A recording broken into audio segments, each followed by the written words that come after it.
नमस्कार, स्वागत है आपका भीम न्यूज इंडिया में। आप देख रहे हैं भीम न्यूज इंडिया। मैं हूं आपका दोस्त विनय कुमार सिंघल। एक और दलित प्रोफेसर हुए कांग्रेस में शामिल होते ही उन्होंने कही बहुत बड़ी बात। देखिए क्या कुछ कहा। आपको अपना परिचय दे दूं। मैं मेरी पढ़ाई लिखाई तो जेएनयू की है, लखनऊ यूनिवर्सिटी से पीएचडी किया, लेकिन मैं रहने वाला हूं उत्तर प्रदेश के बुंदेलखंड से, उस ज़िले से जहां सबसे गरीबी और बदहाली है, जालौन से। लेकिन मेरा एक रिश्ता कांग्रेस पार्टी से है और मुझे लगता है इस देश के प्रत्येक व्यक्ति का है। जो आज सत्ता में है उनका भी रिश्ता रहा है इस पार्टी से। मेरा रिश्ता इसी मेरे पुरखों का। मेरे दादा ग्रैंडफादर अंग्रेजी हुकूमत में रसोइया थे। नेहरू जी की खबर उनको मिली कि वो यहाँ से निकल रहे हैं, तो वो उनको देखने के लिए गए, उनका पैर छुआ और वापस आ गए। जब ये खबर मिली तो मेरे दादा को अपमानित किया गया, लेकिन उन्होंने नौकरी छोड़ दी और घर वापस चले गए। ये वो बहुत पुराना रिश्ता जिसको मेरी माँ, मेरे परिवार के लोग बताते हैं। आज मैं उस कांग्रेस पार्टी के साथ जुड़ करके बहुत गर्व की अनुभूति कर रहा हूं। जिस तरह से आजादी के आंदोलन में ब्रिटिश साम्राज्यवाद और उपनिवेशवाद के खिलाफ गांधी जी ने अफ्रीका से वापस आकर के कांग्रेस के आंदोलन को जन आंदोलन बनाया था, मुझे लगता है कि आज आरएसएस का उपनिवेश इस देश में चल रहा है और जरूरत है राहुल गांधी जी के नेतृत्व में कांग्रेस पार्टी के आंदोलन को जन आंदोलन में बदलने की।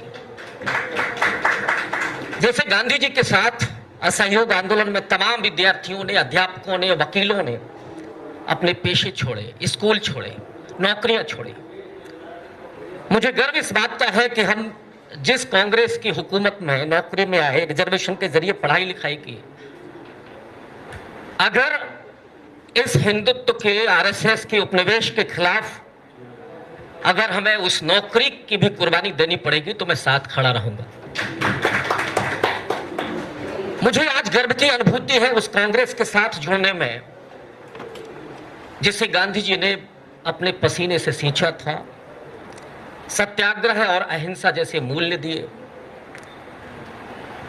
और अपनी जान की कुर्बानी दे करके इस देश की आत्मा को बचाया।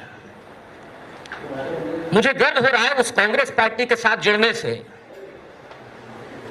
जिसे पूर्ण स्वराज का सपना आदरणीय नेहरू जी ने दिया, श्रद्धेय नेहरू जी ने दिया। और वो शख्स जो आजादी के लिए जेल में 9 साल से ज्यादा रहते हुए डिस्कवरी ऑफ इंडिया जैसी किताब लिखते हैं जिसमें भारतीयता को परिभाषित किया गया। क्या है भारत माता, ये नेहरू जी ने बताया। और आजादी के बाद प्रधानमंत्री रहते हुए राष्ट्रीय एकता, सामाजिक न्याय और गरीबी उन्मूलन के लिए जो उन्होंने काम किया, और काम ही नहीं किया। जो लोग नेहरू गांधी परिवार पर हमला करते हैं या तो वो नादान हैं या बदमाश हैं, वो दोनों ही हैं। क्योंकि नेहरू जी ने अपनी सारी संपत्ति इस देश के लिए दान कर दी और अपने आखिरी समय के लिए उन्होंने कहा था कि मेरे शरीर की मिट्टी को इस देश की नदियों में, इस देश की प्रकृति में मिला दिया जाए। उन नेहरू का मजाक उड़ाए बिना इस देश के प्रधानमंत्री की राजनीति नहीं चलती। और इसीलिए मैं अत्यंत गौरवान्वित हूं इस कांग्रेस पार्टी से जुड़ करके। मैं आज भावुक भी हूं उस कांग्रेस पार्टी के साथ जुड़ करके जिसने बाबा साहब डॉक्टर अंबेडकर को भारत का संविधान का निर्माता बनाया था। वो डॉक्टर अंबेडकर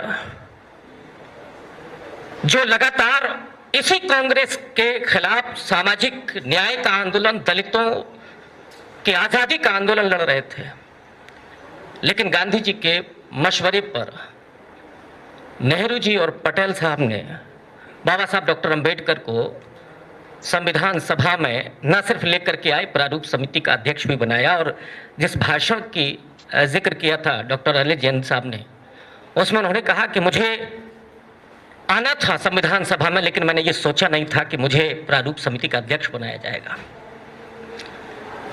तो इसलिए मैं बहुत भावुक हो रहा हूं कि बाबा साहब इस देश के पहले कानून मंत्री बने, उस देश में जहां मनुस्मृति के आधार पर 1000 साल तक शासन व्यवस्था चलती रही और दलितों का उत्पीड़न होता रहा। उसी दलित समाज से बाबा साहब निकल करके इस देश के संविधान की रचना करते हैं। और मैं आज के संदर्भ में बात करूं, आज जब इस देश के संविधान को ही खत्म करने की मुनादी की जा रही है, घोषित तौर पर मनुस्मृति लागू करेंगे, ये बात हुई 24 के पहले, जब इस देश में वो बुनियादी राइट, वोटिंग राइट, उसको खत्म करने की साजिश की जा रही है, सांप्रदायिक नफरत इस कदर पैदा की जा रही है, समाज को जोड़ने की साजिश रची जा रही है, उस समय इस देश में एक शख्स गांधी जी के रास्ते, बाबा साहब और नेहरू जी के सपनों को साकार करने के लिए निकल पड़ा है। और जब मैं इस बात पर विचार कर रहा था कि मुझे जाना चाहिए नहीं जाना चाहिए, मुझे लगा कि अगर अभी नहीं तो फिर कभी नहीं। इस समय अगर हम राहुल गांधी जी के साथ नहीं खड़े होते हैं तो ये समाज और आने वाली पीढ़ियां हमें कभी माफ नहीं करेंगी। और इसलिए हम लोग तो पढ़ने लिखने वाले, हम लोग चाहते हैं कि हम पढ़ने लिखने का मौका मिले हमें, हम नहीं चाहते थे, सच बात यह है, लेकिन आज अपरिहार्य हो गया है। और जो प्रोफेसर रतनलाल जी ने कहा कि इस समाज को आगे आकर के प्रत्यक्ष हो या अप्रत्यक्ष, कांग्रेस के साथ जुड़ करके या अप्रत्यक्ष रूप से, ये जो असली लड़ाई है आजादी की, सामाजिक आजादी की, राजनीतिक आजादी की लड़ाई तो 47 में जीत ली गई, लेकिन इस लड़ाई को जीतने के लिए, इस आरएसएस के उपनिवेशवाद को खत्म करने के लिए एकजुट होकर के, एक साथ होकर के आना पड़ेगा। और मैं अपने उस समाज को भी कहना चाहता हूं कि बाबा साहब के नैतिक प्रतिबद्धताओं के साथ कभी समझौता नहीं करूंगा। उस समाज के हितों और अधिकारों के लिए मैं इस पार्टी को ज्वाइन कर रहा हूं और मुझे पूरा विश्वास है, मैं फिर दोहराऊंगा कि बाबा साहब के नैतिक आदर्शों पर चल करके मैं अपने समाज के हितों और अधिकारों के लिए इस पार्टी के साथ जुड़ करके, इस देश के आइडिया ऑफ इंडिया के साथ जुड़ करके, राहुल गांधी जी के साथ जुड़ करके, खड़गे जी के साथ जुड़ करके इस देश में सामाजिक आजादी के सपने को हासिल करने के लिए प्रतिबद्ध हूं, कटिबद्ध हूं और हमेशा खड़ा रहूंगा। शुक्रिया, बहुत धन्यवाद, बहुत शुक्रिया पवन खेड़ा जी आपका। आप देख रहे थे Bhim news India. Bhim news India को यूट्यूब पर सब्सक्राइब कीजिए, लाइक कीजिए, शेयर कीजिए, कमेंट्स कीजिए। आने वाले नोटिफिकेशन के लिए बेल आइकन का बटन दबाना ना भूलें। भीम न्यूज़ इंडिया के फेसबुक और ट्विटर पर भी आप फॉलो कर सकते हैं। बने रहिए हमारे साथ। आपका बहुत बहुत धन्यवाद।